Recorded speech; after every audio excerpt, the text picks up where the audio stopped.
Welcome to the Ave Podcast, where I'm joined by the owners of one of the more unique business models that I've ever come across. This is a spa, and most importantly, a kid's spa on wheels that'll come anywhere you are. And I'd rather let the owners tell you their story. So please welcome Sasha and Derick Anderson to the show. Please, how are you guys doing today? Good. How are you? Good. Thanks. I'm doing good. And you know what? Hold on a second. Let me make you guys feel comfortable. Hold on. Put this toque on. Make you feel comfortable. You missed this. You missed all of this. Every once in a while, we talk about the toque. No lie. They don't call it a toque here. What do they call it? What do they call it over there? A beanie. Or winter hat or a beanie. Oh, beanie. Oh, Yeah. There you go. Yeah. There you go. Believe it Christmas, or not. you know what I'm saying? Like I want to make you guys feel comfortable. Make you feel like you're back home. Freezing. You missed all of this. You missed Honestly. Little jacket, everything. You're too sweet. Yeah, man. You're missing Timberlands. You can't wear Timberlands in Tampa. Damn There's right. no shovels. What'd you do with your shovel? Come on, man. You guys are missing out. Should have man. given them to you. You know, the What's that? first thing he sold was the his winter tires. That was the first thing he sold. Oh, yeah. I would've did He's that like, too. I don't need these. Nope. If I wouldn't have sold it, if I was you, I would have thrown it off a cliff, just like one of them shows, just toss it aside. I don't need you anymore. Just toss it aside. That's too funny. Although, like I said, it does get cold. I was wearing my toque this morning, so Your beanie now, My because now beanie, you're on yeah. that side. You got I'm still in kilometers. I'm still in Celsius. I'm not changing that for nobody. So Yeah, I For would now. more likely change sooner than she would. yes. for now. In about 2 years, your nails are gonna be like this long, and you're gonna have all these kind of different things talking about girl. Or I appreciate you. No, thank you. And I know we've been, talking about this. You guys been doing this for years. So I've always been kind of interested in this model and following this story of you guys. Right. But you know what? Just for everybody else, I know there's a genesis. There's always a beginning to how all of this starts. So Right. take us back to the beginning. Like, how did this even start? How did Purple Box Mobile even start? Well, Purple Box came about. I wanted to do makeup. I wanted to be a mobile makeup artist. So I worked in finance. So started going to school, learning how to do makeup at night professionally. And then that's how I started. Once I graduated, I jumped in my car and then started promoting myself through Groupon and that kind of thing to get business and get weddings. So Purple Box really essentially started, I think in February, it'll be 14 years ago. Oh, wow. It's been that long. Holy 2010. smokes. 2010 Wow. I started, yeah. Oh my God. And just doing makeup, driving all over the place, Yep. doing a lot of weddings, up and down the Hotels sometimes. yeah, a lot of hotels, a lot of different venues doing makeup. And then I discovered the children's party space. My sister did a birthday party for my niece, and the amount of money people spend on birthday parties was phenomenal to me. So we did a trial party for my niece in the home and brought all the stuff, and that's how it kind of started. So before the bus came, we did it in people's homes. Brought 2 big duffel bags and set up the whole spa event for them, and then we did it in the house. So the mobile part in the beginning was just your car, Yeah. right? Right. Yeah. I got ordered the door magnets so people could see, the ads. On Vistaprint, on my little mini. That's right. And then the Audi, yeah, that's right. And then and then just drove around until somebody told me I cut him off on a bicycle and I should tell my drivers to be careful downtown Toronto. So then I took the magnet off the car. But what, the magnet fell off or something? no, I just took it off because I was like, now people have my phone number, so and email me. But You're like liability issue. Yeah. That's trying to get sued, right? exactly. So yeah, that's how it started. In 2017, in maybe 2015, or even before that, I said, I would love to do this truly mobile and bring the whole beauty bar to the client, and they just get into something. So I wanted a bus. I wanted a bus initially, and people were like, "That's such a cool idea. Never heard of that." Financially, it made more sense to buy an RV at that time.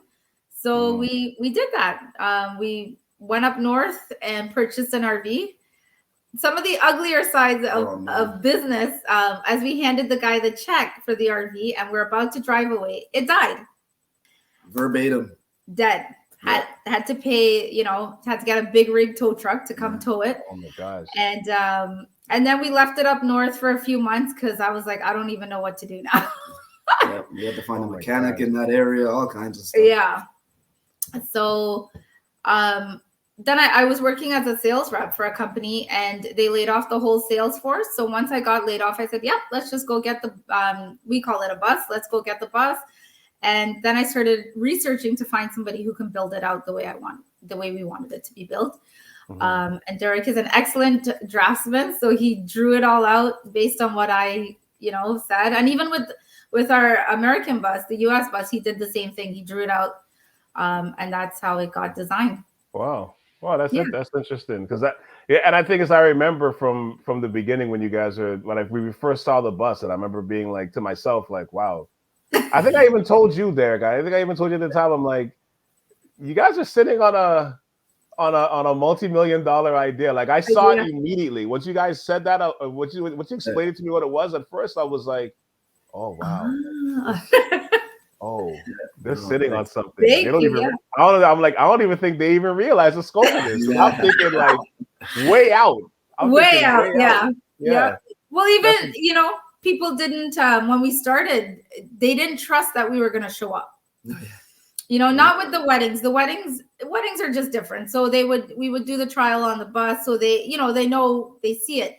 But when we started doing the kids' parties on the bus, they almost didn't want to pay their deposit or the balance because they're like, well, I don't know if you're going to show up, right?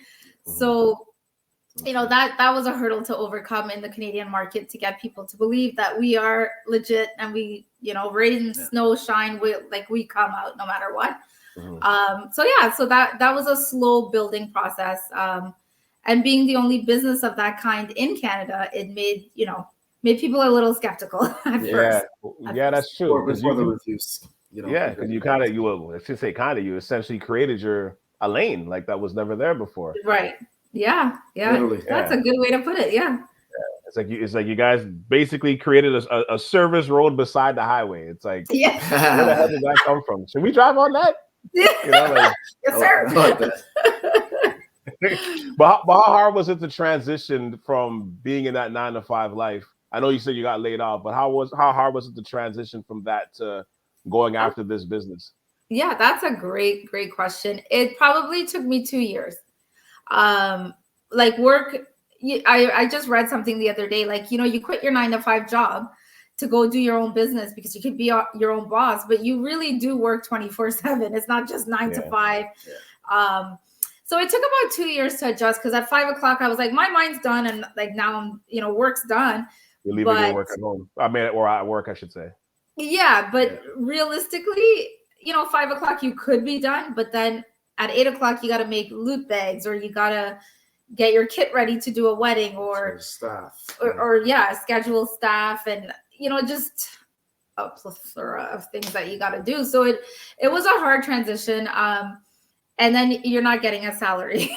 You're not getting a paycheck. So that was an adjustment. I've been working since I was 14. So to not get a paycheck every 2 weeks, it was a huge adjustment for me. So luckily Derick was still working. So he was still getting a good paycheck. And benefits and stuff and all that. Exactly. Yeah. Because that plays a part too, right? You don't think of that side of it where you're like, oh, geez, dental. Oh my God, health, life insurance. Oh, shoot.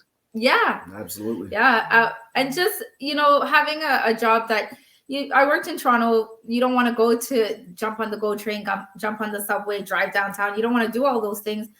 But there's a whole other side to it. If you want to take vacation, it's not paid anymore. So it's a life adjustment. Yeah, because when you do that, you're literally sacrificing profit, right? Yeah. So even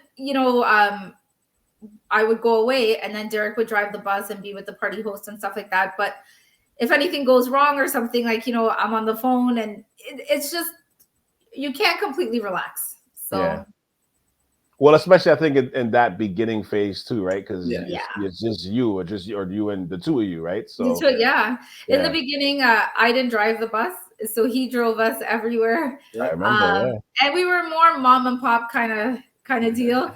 So Zakai was with us. That's right. Everywhere we went, to every party, Derick and him would go inside the houses. This guy had steak. He was having wine. He was doing while we're working doing the party. Some nice parents out there, man. They Really offer nice. it. Would you like some steak? One more time? Sure. All right. Oh yeah. They'd have a little son. Oh, Zakai could play with their son. Yeah. So it depended on the family, of course. Yeah. But, But we have a good time doing these parties. They've always been a lot of fun for the most part. Yeah. And people just enjoy it. So the scope of things changed after COVID though. So yeah, for everybody, I'm sure. But before we even get into that, I was just saying, before you even get into that part of it, like take us behind the curtain a little bit. Like, what were some of the initial reactions that you guys went through, especially when you first started, in terms of like, reception from your environment, your peoples, your family, your friends? Right. What was the initial reaction when you were telling people this? Especially when you knowing that you're leaving, like you're not. Well, I can't say leaving because I know you got laid off. But like even that part is like, were there people like saying, "Well, why don't you go get another job until?" Well, it's funny. My sister she's always worked for herself, so she was super supportive. She's like, "This is," I called her crying, and she's like, "This is your chance. Like, you can build out the bus, and you can really start being your own boss and that kind of stuff." And I was like, "Okay, yeah, sure." But you're still like, how are we gonna pay for life? Like, I think Zakai was like, one, new baby, new house, new business. Like, we just can't do things normal. So, my family was super supportive of it. Just as what could they really say? Yeah. I think some people still expected me to get a job, and they're like, "Oh, I talked to so and so, and we can get you a job here and stuff." And I was like, "Well, I don't really want a job. I have a job." And so they're probably like, "What?" Pretty much. Yeah, it's a different mentality, and sometimes old school mentality of how, they worked at a place for 40 years. So, us moving jobs, or it's a little unsettling to other people who don't understand it that well. But yeah, and even at some points, I kind of thought like, maybe I should get a job. The bills are mounting, and the business it takes time to grow a business. It's just what it is. So so I just had to we just grinded and pushed through it. Down and push through. Yeah, and just kept getting our name out there. Drive the bus, park it at Celebration Square for all day. Let people see it. Let people figure out like, what is this thing, and go on our website. So it is a difficult. I don't know, anything you're going to do unless you have deep pockets. And even if you have deep pockets, you just don't know how things are going to turn out, right? Well, then especially too, because like when you're creating a lane, I think we're in this era now where, a lot of traditional models, and you're seeing it like in TV and different things where streaming and all this stuff is happening, where it's changing the way we do business. It's changing the way that we think about just certain aspects of life. Everything. So I think we're now in this, I like to call it this creator, like we're in this kind of like creator era, this last like 5 to 10 years with social media, and people are becoming stars on, just conversations, and you know what I mean? Like so Instagram models and all kinds of stuff. Now. Right. Like there's a whole industry of industry models and what they get paid and what they charge. What they charge for to post one of your ads or what are your products and all that stuff. And so I think I could see where people might have like some sort of hesitancy, and that's why I asked the question, because I'm like, it's something that hasn't been done before. But but at the same time, I don't think people are realizing this creative energy has been coming here the last 5 to 10 years. Yeah, and now it's here now. But like now even at that time, it was still at the beginning phases of it. Yeah. Right. Well, I think it was for our model of business. It was new in Canada. But in the U.S., in Texas, even Miami or Fort Lauderdale, they do have them. Right. They had the kids spa on wheels and beauty bars on wheels and stuff like that. But it was so foreign to the Canadian market. And even to this day, nobody has come, knock wood, yet to That's offer good. to offer the kid spa. Like there's mobile makeup artists, and they built buses and stuff like that to do beauty bars and stuff. But the kid spa space, nobody has come yet to create that in Canada. No, that's interesting. And like, and then I guess in terms of even being this new age or new entrepreneur, like for Yeah. yourself or for you guys, like how hard was that? Like just in that space, like just to start off, even like to even Yeah. before you even got laid up, like how was that? Like just to know that you're gonna have to enter this space, you're gonna have to leap into this entrepreneurial pool. Right. Well, even finding, like, doing the research in Canada to find somebody to build the bus was Yeah, a challenge. That I took can imagine. not even by the time we found Josh, I had been looking the year before and couldn't find anyone. And then I don't know, like I do a lot of research on everything.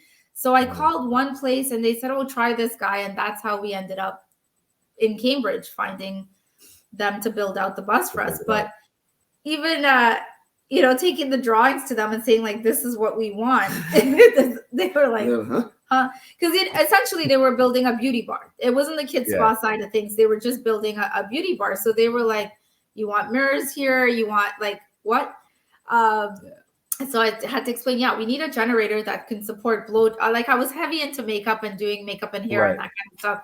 So I was like, no, we need something that can support blow dryers, airbrush machines, like flat irons. Like I don't want to blow a fuse when we're doing a wedding, right? Yeah, exactly. So, a lot more research, a lot more money, a big fat generator that can really handle, and that's what they built for us. It's quite a journey. Oh, for sure.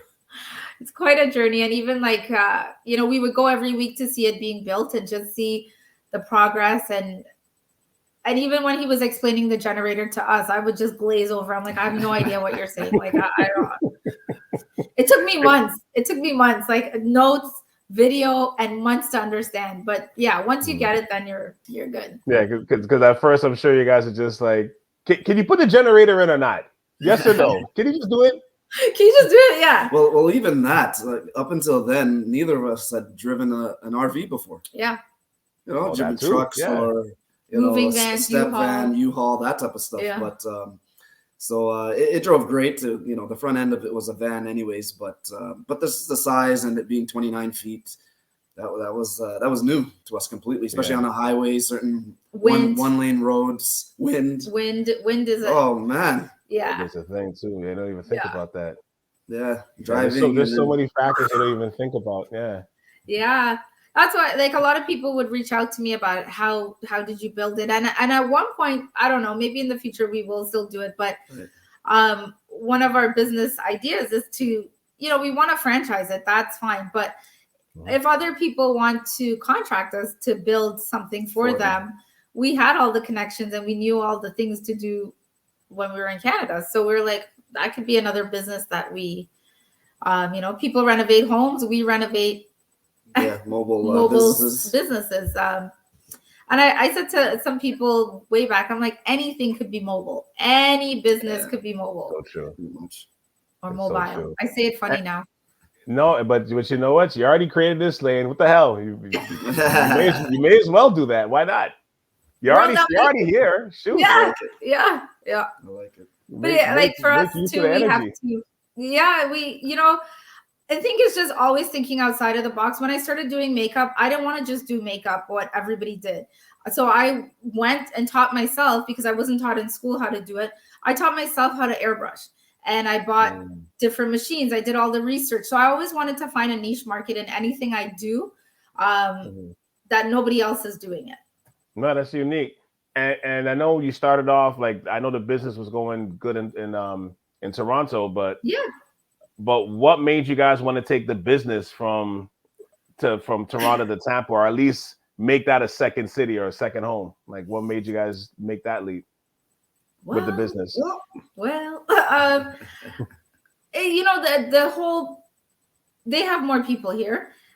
They have just a bigger population of people. So the growth would be just easier. But we did create such a good business model there, and we got known that we still, like, this week we've had about 3 or 4 inquiries about when, like, to book parties for January and stuff like that in Toronto. In Toronto, right? Yeah. Okay. The decision to make the leap, just there's a few. Yeah, the weather was one, but not the major part. The biggest part was to build something with a bigger population and the opportunity to franchise the business. Yeah. That is the goal. We have a certain model of how we do things on the bus that other people don't do. We are the only mobile kids spa here in Tampa as well. Which was the decision for picking the city. Right. We came to Tampa once. We never been downtown. We went to the beach. We never even came here. Yeah. It was always the other side. It was Fort Lauderdale, Miami. Yeah. So we came to Kissimmee, and then we drove over here to go to the beach, and then research. They don't have one. All right, let's go there. And that's how we kind of ended up here. But the big decision or the push is there's I think a little more opportunity here. Not saying that Canada doesn't have that, but I think they're a very entrepreneurial country. Yes. To be honest, I just noticed, I haven't been all around the US, but in Florida particularly, they really promote the small business. They really promote entrepreneurship. Like people we've done events at the mall and stuff, and we don't charge to do the kiddie makeup and stuff. Well, can I tip you? And even if they have no money or whatever, they still want to give you a tip and support your business. Yeah. I always say, like, in the gas station here, there's a food truck parked. Nobody bothers them. You can come and sell your goods, and they really support and promote. At home, unfortunately, I've parked in Walmart, in South Common Mall, or in by Sherway to run in and get supplies in Walmart, and I got a ticket for parking there with the bus. Wow. Right now, our bus is parked at Pet Value. Like, nobody bothers you here. It was parked at Publix all day yesterday. So they really push that kind of business for self. Yeah. So and it's a different mentality too, right? Because being it's United States of America, it's they're all about their commerce, they're about their business, and they're about their money, right? Consumerism is alive and well here. It is good. Yeah, so there's good and bad, but the good in that is if you're running a business, like, people will latch onto it further. They're more open to, like, more things, I find too. And they're more open to unique ideas. Nobody has ever asked us since being here, are you going to show up? We've not been asked that once. They pay their deposit, they pay their balance, and they're good. It was just a easier transition in that respect. Also, too, taxation is a lot easier here. They don't have income tax in Florida. That's true. They have federal tax. You still pay federal tax, but they don't have income tax. So, trying to run a business and paying most of it in taxes, it's hard when you're a small business. I'm still paying taxes here. Don't get it twisted. We still pay taxes. But it's just not at like that rate that we were paying as much in Canada, unfortunately. No, it makes sense. Now, I know you guys have, you guys left in 2022, right? Yeah. So shortly after that, you guys came across a super unique situation that ended up like superimposing your lives for the public in a way that I don't think you would have imagined. I don't think anybody would imagine. It sounds something like something like that's like written out in the script. Like, and I don't even know if you believe the script. If somebody brought it to your table, like, you look at it like, next. Exactly. Like, what? But stop the story. So tell us the story about how you guys hooked up with the Big RV remix. Like, take us behind the curtain for that. Like, how did that even become a thing for that too? I'll let Derick take that question, but I'll put one little spin on it.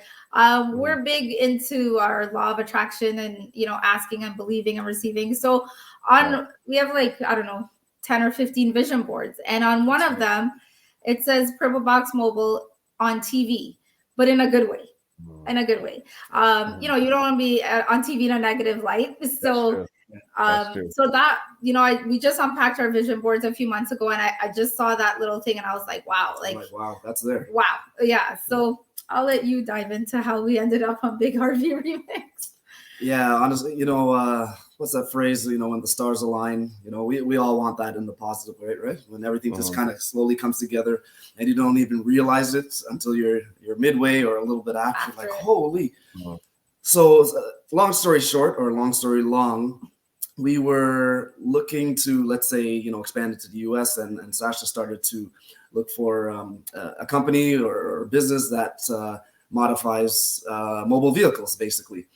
And so, that took whatever weeks, and just looking at different states. This is different companies, different states, could be New York, wherever, and came across this one in Georgia. And she shows me the website. Look at these things. Look at their gallery, what they've built, and stunning work. Like, this is amazing. Yeah. So, keep talking. It's a little windy here, so I just want to make you guys feel more comfortable. Button down. I feel like I should bring a palm tree. A little freezing here. So keep going with the story. Keep going. Too much. So she shows me the website. We're looking at it, and next thing is the obvious. Okay, we're going to contact them soon. So sure enough, that happens. We speak with the owner of the business, David, and they were in, like I said, about an hour from Atlanta, Georgia. And we go a little further. Talk design, things like this. Pay deposit, that type of thing, and we understand how long it should take to build. The time. Well, and a big part of that was to find the bus. We didn't have a bus yet. Oh yes. We didn't have a second vehicle. We didn't have that bus. So he gives us, which we know a little bit about, gives us the idea of checking auction sites. So he gives us an auction site. We check it out, and that one we didn't really like that one too much. And so we find another auction site, and more or less we won a bid. We won a bid for this bus. Our current bus. Lo and behold, it's in the state of Texas. Almost to New Mexico. Yeah, on the west side of Texas. Yeah. So, in the way we do, we're just like, well, I guess one of us or both of us or all three of us are flying to Texas. Yeah, how are we going to do this? How are we going to do this? We need to get it from Texas to Georgia. To Georgia. So soon after that, and speaking with David, he basically says, we can, I'll fly to staff to Texas, and they'll drive it back. You got to pay for it, of course. Yeah, we have to pay a little something, but it was well worth it. It was worth it, yeah, because then we didn't have to leave and take the whole family to go. Right? Yeah. Exactly, right? And take that time out. I feel like I'm in Star Wars. Hold on, let me take this back off. Go ahead. I was getting all cozy and warm. Okay, sorry. I'll put it back on. A little while longer. So... But you also have a different anxiety, too, because we bought it on auction. So... It says it runs. It says it's good. It was a fleet vehicle for a town in Texas. So it was always maintained and stuff like that. But you still have a little bit. Yeah. We have PTSD from our last bus. Yeah, we couldn't keep the tires, basically, right? And we bought something last time that was on Georgian Bay, half covered in snow, and we didn't drive it. And then that whole situation. So that's why. Yeah, so true. So fast forward a little bit, they end up flying to Texas, driving it back. They tell us, it drives great. It's good shape, thank God. Good shape and everything. And then basically, several weeks they're going to start the build and so on. So, time goes by. We're still doing our thing in Canada and packing, moving, all this stuff. Sakai's in school. And, we would have a group with him on WhatsApp like we all do. Just information back and forth, and at some point in time, for the bus and all that, right? Yes, just strictly business with him, right? Showing design, this and that. Because now we're expecting. We bought it in March. He says it'll be done by June. So, and we were thinking to start around September. We're like, okay, if everything works out with our paperwork to move here, then start to build get on the road and get it built. Yeah. So he said to us, well, we're shooting a TV show.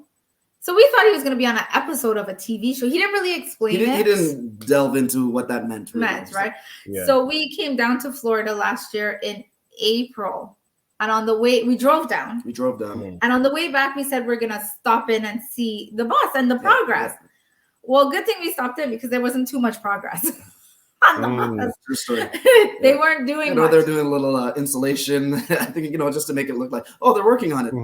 But we could kind of tell. Yeah. Right? And then that's the first time meeting us in person, seeing who we were and that kind of stuff. Right.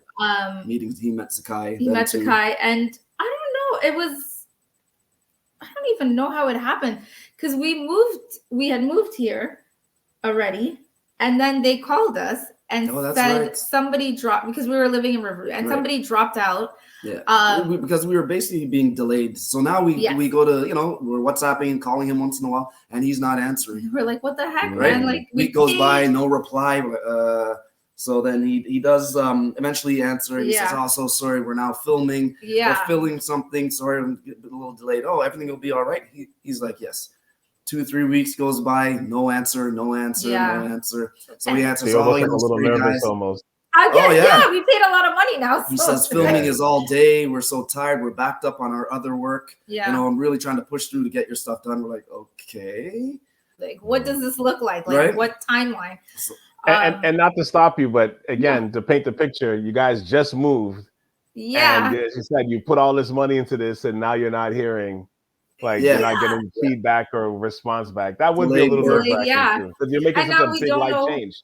When can we open? Like, what does that look like? We're waiting for the bus, basically, right? So go ahead. Yeah, so same thing, he says, really delayed. All my work is backed up as well.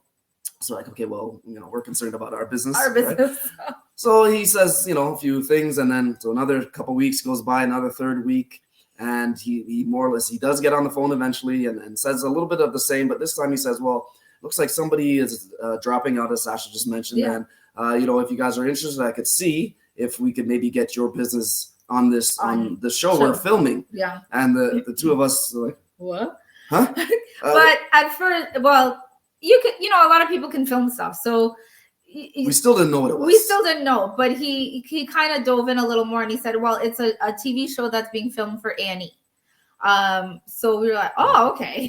Okay. Yeah. Everybody knows who A&E No, actually, no, that was the producer said that to us. But more or less. Well, so David said, okay, well, the executive producer would want to talk to you guys, and just, you can't throw somebody on TV that they don't know what we sound like, what we look like. Yeah, right. So we ended up talking with him. I can't remember. Yes. Okay. So basically, he said, to backstep a little bit. You guys would like to see if you can get on the show because a spot opened up, and we said, oh, for sure, please.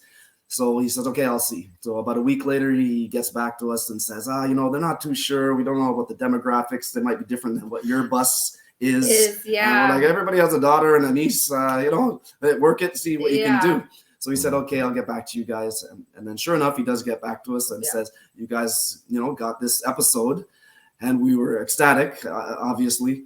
And then said, okay, in a few days, a producer will reach out to you guys. Yeah. So that does happen. I think it was a Monday, Tuesday, I believe. Executive producer of the show. We get a phone call from Rob. And that's when he says, the showrunner. Yeah. That's when he says, okay, good. Oh, tell us about your business. And, towards the middle of the call, he says, so it'll be on A&E in such and such. And what? What? We're like, serious. I had no clue. We didn't know if it was going to be on. You're thinking this is like on YouTube or somebody's YouTube page, which can still be big. Exactly, right? Exactly. So and actually, I just found out maybe a couple months ago that it's Kelly Ripa and her husband are the executive producers, and this is how this show got produced. Oh, wow. We did not even know that. Yes. We, a lot of information wasn't divulged because we weren't part of the initial. So fast too. Yeah, it just honestly. We moved here in July, and then by August we had to fly to Georgia and film the beginning stages of it. And then we went back in September with Zakai for the reveal and stuff like that. Yeah. It really did happen quick. Stars aligned, eyes blinked, woke up, what? Yeah. And then I think in maybe June we found out that it wasn't going to go straight to A&E. It was going to go on Hulu because they could put all the episodes on Hulu, and then at one time, and then in a few months after, it will come out on A&E. Yes. So, but we have actually the party we booked last week. We did last Tuesday, a weekday special party. She said, I saw you guys on Hulu, and that's why I booked you. So amazing. Yeah. So we can do more with it on our social media, like promoting it and stuff like that. And we have to get into that, but which I mean, the A&E that hasn't debuted yet, so I mean, you still have time. Like that's a good point. Yes. That's good for. I would say make sure you're ready for that. Once it gets to that stage for sure. But what at what point in time did you guys realize that Big Boi of Outkast is also executive producer and part of the show? Like, at what point in time did you guys realize? Was it when you showed up? Like, when did you guys see? No, honestly, that is a good question. I think we found out a few weeks before we flew to Atlanta to film the first thing. Or maybe Rob told us initially, and Big Boi is part of it. Because I think our episode and Shaq's episode were the last two to be filmed. Oh, okay. Yeah, yes, all the other ones were filmed already. And we were one of the later ones to film at least the beginning stage of it. Yeah, because we were just like a shoo-in. Like, it was like, even getting there on the day we got there to film it, it was just like, it was pouring rain. Yeah, it was humid. Pouring rain, and everything's just kind of like, a little bit of chaos. So we see on the wall, like, they have the sticker episode 9 Purple Box Mobile. We're like, oh my God, it's us. Like, oh my God. And at that point, as you say that, we see these sheets of paper on the wall. That's when we found out that Shaq was episode 10. We were like, what? They didn't tell us. They didn't tell us that. Wow, this is a lot bigger than what you thought. Oh, for sure. Way bigger than that. And even the whole Big Boi thing, like, it was a little later. I don't know. No, we thought he was going to be there when the first time when we went, which that he comes more for the reveal. We found out after. Okay. So when we went back for the reveal, we got a celebrity trailer. So we had a trailer that we could get dressed in and chill in, and some air conditioning. And he was in the trailer right next to us. So that's when we took some of those pictures. That's when we met him. Janice came over and said, oh, you want to meet Big Boi? And we're like, okay, sure, of course. We're like, not really. We're good. We listen to their album. I'm a little busy right now. Yeah, it's okay. I like Speaker Box, but do we need to meet him? So, and that's we met, and then we kind of found out about Janice too. In the first part of filming, we didn't really know much about her. And came to find out that she was his assistant at first, and then became his manager. And they do a lot of business together. They own celebrity trailers together. So that's how. And we filmed in her house. That first segment when we're sitting down talking about the Canadian money and food stamps and all of that. That's in her house. The mansion. Yes. The mansion. And it is Atlanta though. Pardon? I said it is Atlanta though, so the ATL, Georgia. And his big trailer was outside, so we got to take a tour of his trailer, his personal trailer that she gifted him. That's episode 9 now that she gifted him.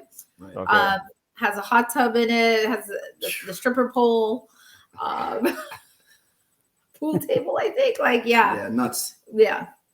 No, that's crazy because I this see when you guys were telling me this, I remember thinking like, how crazy must that be to have Big Boi being like beside your purple? I mean, and the thing is, I think you said this in a previous show that you guys love, or on that show that you guys love, or you love purple. Purple's your favorite color. Yes. And then here you are with a rapper who at one point a lot of his stuff is purple. Yeah, his whole trailer is purple. The outside of his trailer is purple. His favorite color. You have the purple All Stars. You have the purple All Stars, the whole album, and everything he does has a little bit of purple in it. Little royal color, wild. Yeah, that's wild. Well, even for him, he was like, I love Big Boi and stuff like that, like Outkast back in the day and stuff. But girls are different. With hip hop, he was like, I can't believe I met more Derick. Just like, what is happening here? Yeah, something playalistic, love elevators, man. I was more into the commercial stuff that used to be on 106 on Park Bombs over Baghdad, that kind of stuff. Yeah. Too much. But I was like, and he was super cool, and he's on our bus, rapping on our bus. We're like, oh my God. Talking to my son. Yeah. Right. And for those who haven't seen the show yet, Zakai's a star. He's one of the stars of the show. Their son. He's one of the stars. Young natural man, honestly. Yeah, he took over that. Yeah. Hopefully you guys, people do see it. Even right in the beginning, I believe it was Janice or one of them said something. Oh, you ready? He goes, I even got my necklace on. I'm looking at him like these aren't lines. That's all him. Yeah, it's so super natural at it. We probably will get him into some entertainment after this. Yeah. And what's the reception been for you guys post Big RV remix? It's funny. Like, so we did a party out in Odessa, and I missed it because I was helping the client with parking or something. But our driver at the time, Jesse, and a couple of the hosts, somebody was like, "Oh my God, I saw this on TV. This is what I saw on TV." So it's Yeah. Even one of the parties that I drove, I forget where it was. Maybe it was Tampa or something. But the mother, one of the first things she said was, "Oh, we watched you a few days ago," and it caught me off guard. I was like, "Huh? From where?" Yeah. And people keep telling me I look really familiar. I'm like, well, I am on TV. No, I'm kidding. That's too funny. So, but even, our reception here, I know people have their perception about the US and about Florida and about all these things. And a few people said, well, why would you guys even move there? There's no perfect place to live. So it's not that we're saying that, but the reception of the people here of all genres of people have been so welcoming and so genuinely nice and supportive and want to see us grow and build our business. And this is from mansion houses that we go to other, just townhouse, whatever, like from up and down, they just genuinely want to see us succeed and help us grow our business. So it's been a really, like I said, they're very nice. I have very nice down here. On that Southern hospitality, it's not all again what Sasha's saying. The negative connotations in certain ways. Yeah, you'd be surprised. It's very very nice. Super welcoming. No, that's awesome. Now, I know you guys have been doing this for a while, but what made you cater to kids, like little girls and teens and kids, as opposed to like adults? As to what you guys were maybe seeing before? Well, doing the makeup, so doing the bridal, I did a lot of bridal. That was great and fun. But like I said, I spoke to my sister one day after she did my niece's birthday, and I was like, how much did you spend on this? She had food for the parents. She's like, my niece is now 14, so this is probably going back 10 years. Mm-hmm. And she said, about $1,500 to $2,000. I was like, what? Yeah. Right, on a 4-year-old birthday party. Right now, that's like chump change. People are spending that all over the place. Yeah. But I just saw there was a market for it. And then Sasha came to me one day and she goes, I think I'm gonna do a little spa kids parties on the bus. And I was like, wow, where's this coming from? Where does this come from? We love kids. We have one ourselves. I have many nieces and nephews, but to actually work with. That's not a daycare center, but I was like, oh, okay, yeah, well, it could work. Yeah, it just came to me. And then I was talking to her best friend, and she says, oh no, I had a princess come to do my daughter's birthday, and she goes, that was about $500, and she read them a story. I don't even think she painted nails. She sang a song and whatever. So to be honest, and I know. She didn't even dance or do the gritty or anything like that. She just read the story. No, she sang a song, read a story, and these kids are enchanted by it, right? But it was the financial aspect of it and kind of diversifying the business. I was like, wait, you can just go paint some. I do makeup anyways professionally, so why wouldn't I do makeup for kids? It's some eyeshadow, some lip gloss, some blush, and it's just for fun. It's not a wedding. It's not a photo shoot. It's just fun. Right. And I guess in our journey to being more in a law of attraction kind of setting, I have little girls kind of flock to me. I'm not like we'll be in a store and they just come talk to me. Staring in her face like this sometimes. Yeah. So it just seemed like a natural progression and something that I would enjoy doing that wasn't so serious and as detailed as doing a bridal party or doing a photo shoot and stuff like that. It just seemed more fun, and it seemed like you could make good money doing it.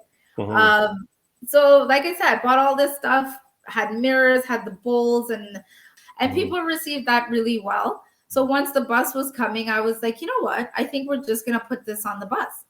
It's lit, it's ready, it has has some seats, lounge seats, little stations for them. It was just kind of, well, actually, when we built the bus, we were already doing the spa parties. Yes, because I wanted certain things on the bus built to be able to cater to that as well. Right. So yeah, it was just a shift in mindset about, I guess, some of those things about pivoting. Like people ask me, like during COVID, we created the adult spa because so many parents wanted this for themselves. Yeah. Right. So we would have the kids on the bus, and then we would do backyard manis, pedis, and facials and stuff for the adults. That didn't last, unfortunately. This is in Toronto, though, or is this in This is in Toronto, yeah. Okay. Yeah. It didn't last. After 2020 was good. We were booked. We were busy. Right. But 2021, you couldn't hire an esthetician to save your life. A lot of people changed careers. Right. Yeah.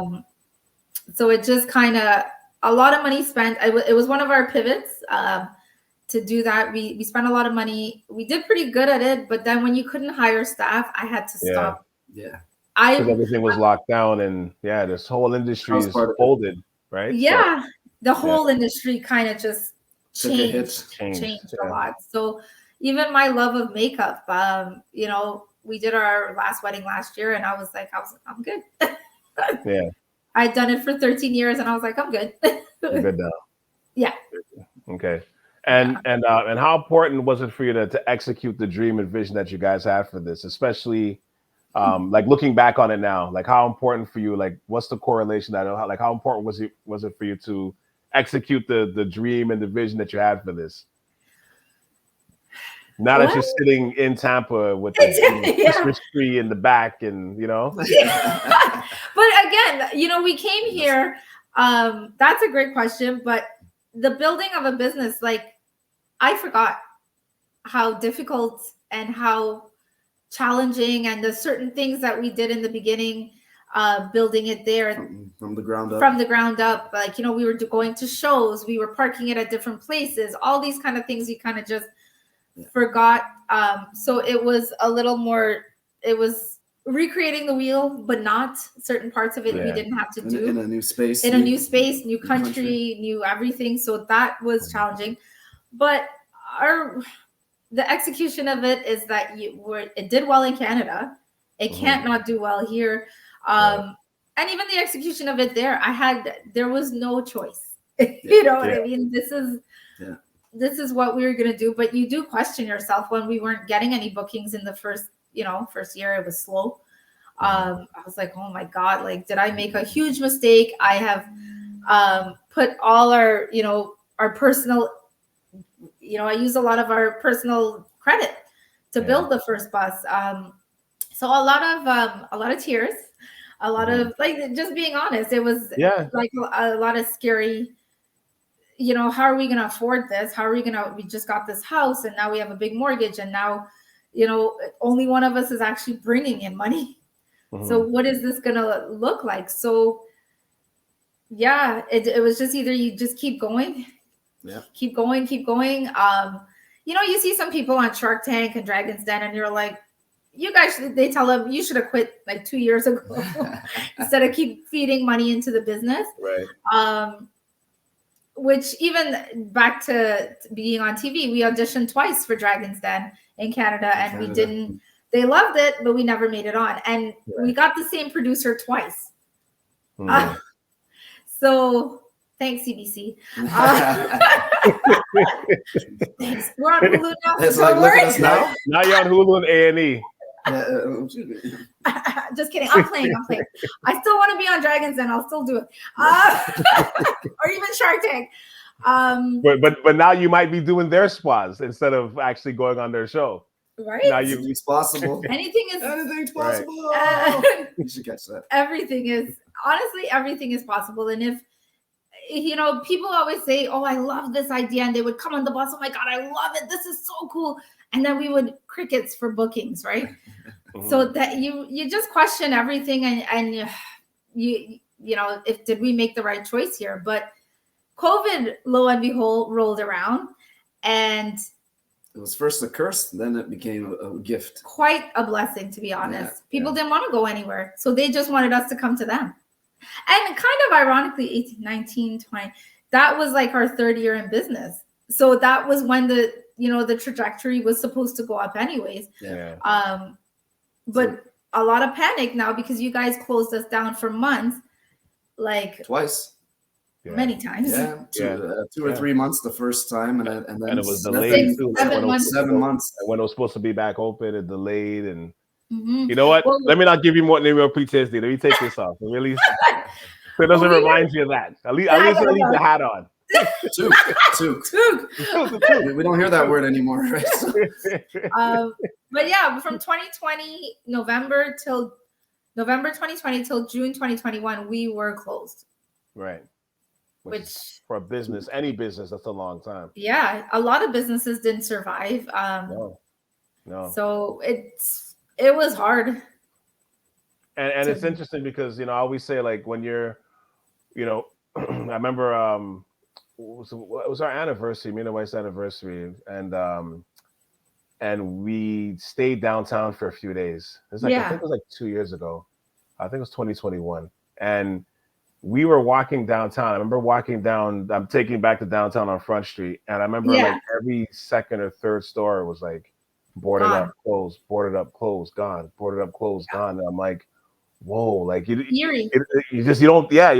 take the magnitude of it. And the reason I'm asking these questions too is because we always see the success story. Like even for you guys, see you guys on the show, and it's amazing. I mean, I know the backstory because I know you guys, but like but everybody sees the success or the backstory. They think, oh, like it's all great, and not knowing like there was so many hills to climb. There's so much blood, sweat, and tears that was tears, lost. literal so tears, sweat equity. Like there's so much things that was into this process that nobody sees. Your fingerprints that was literally all over this thing.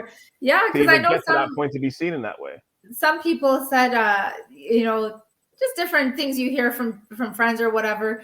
Like, what is she doing? Like, it's gonna kind of saying like it's gonna ruin their family kind of thing because he has to take the brunt of all the income, right? Because I'm doing this, but I wasn't doing this for free.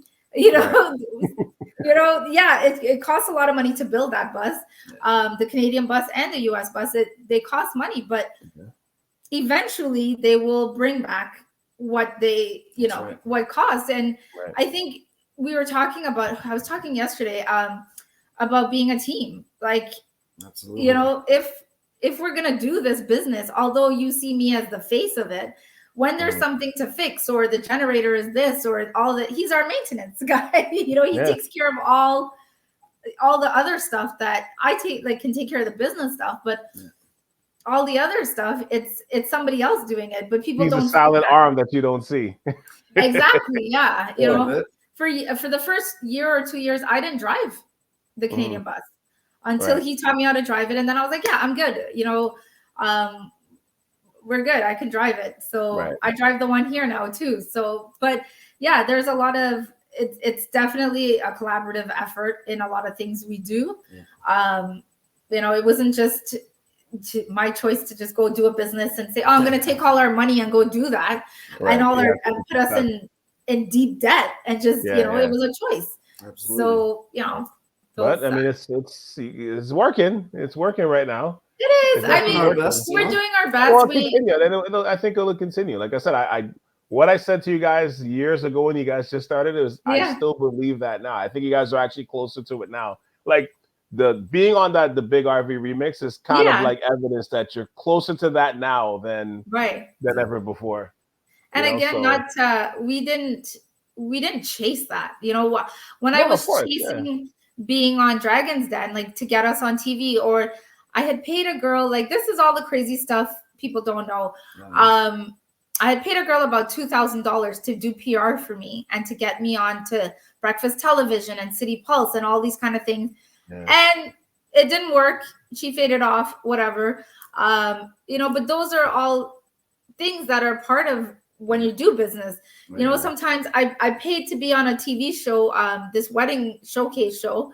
I did all the makeup for all the vendors on the show in exchange, but I still had to pay, I think, $1,500. And it was showed on like CTV once, and it never did anything major.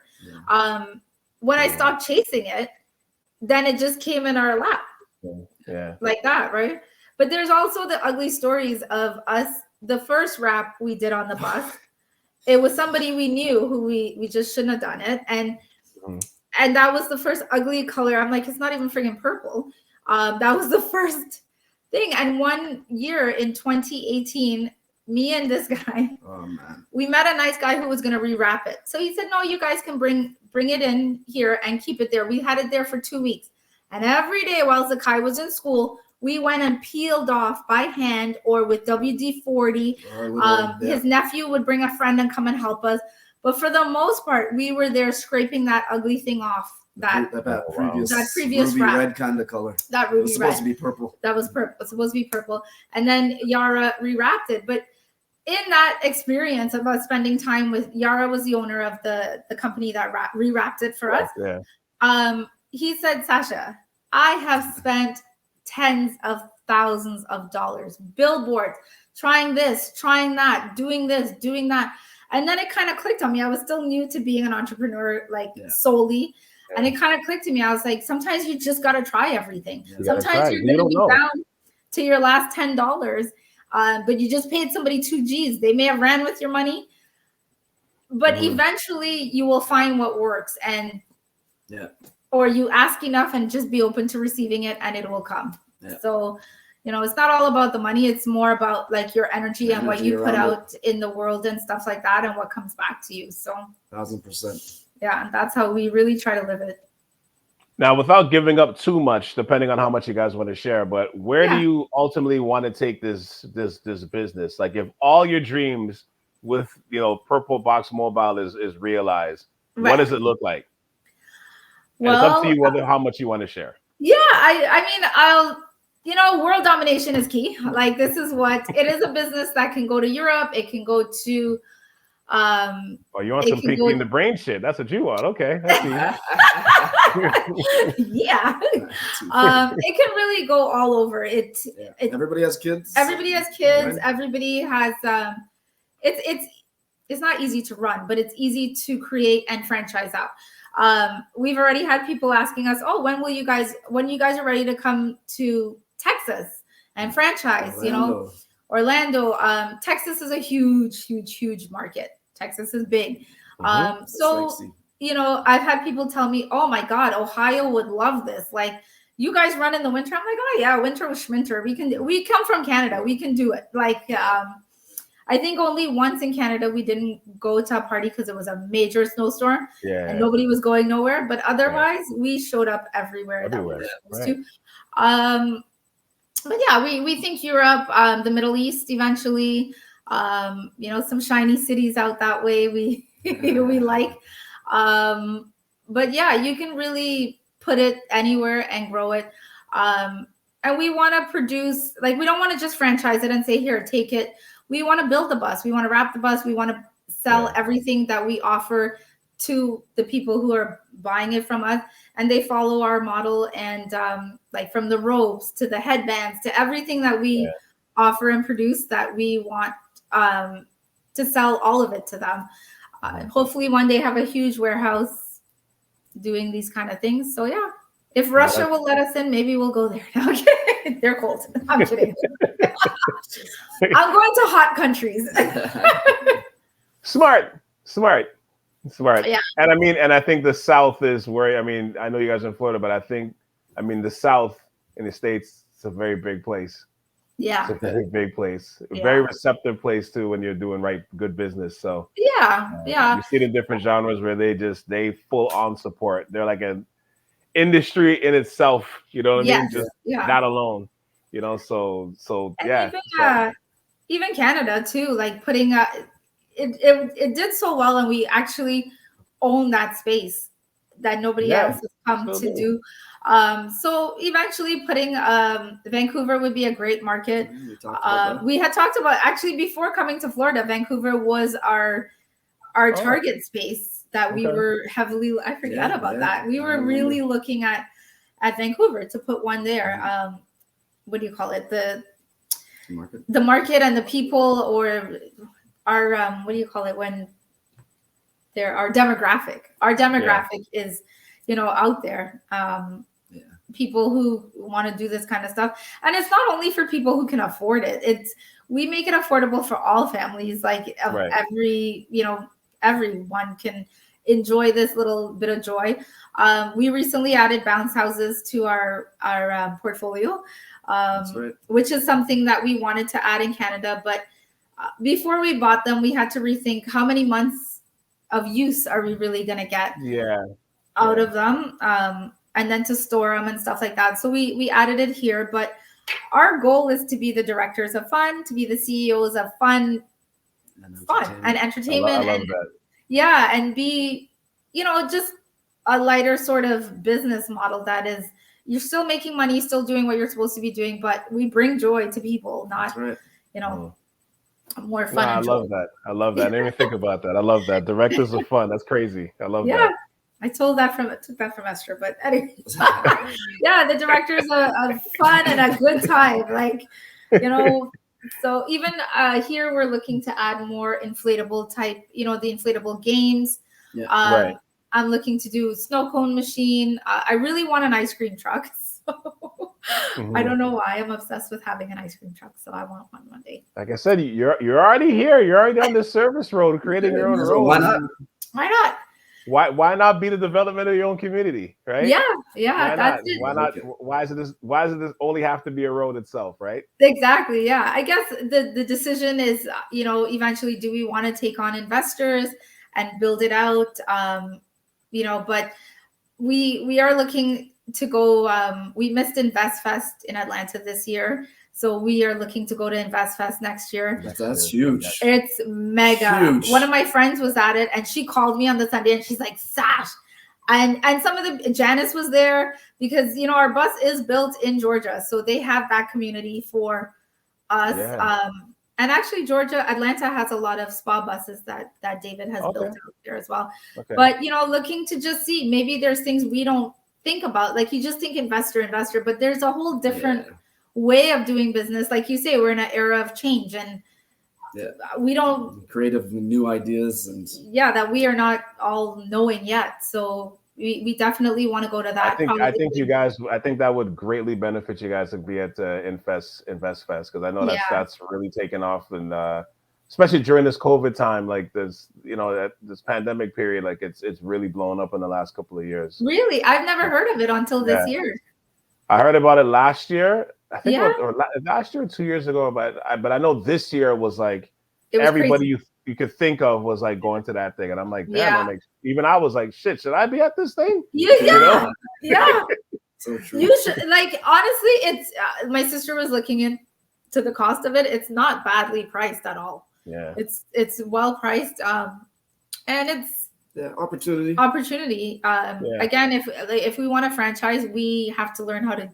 You need a franchise lawyer. You need, you just need to know how to do it and do it properly. So, but like I said, man, you're already here. So may as well. But I guess it's one of my last question or my last question. But going forward, and I guess it's kind of leading into what I was saying here, like seeing that you're growing into like this trailblazing role, the both of you, and because of the lane that you guys started and created.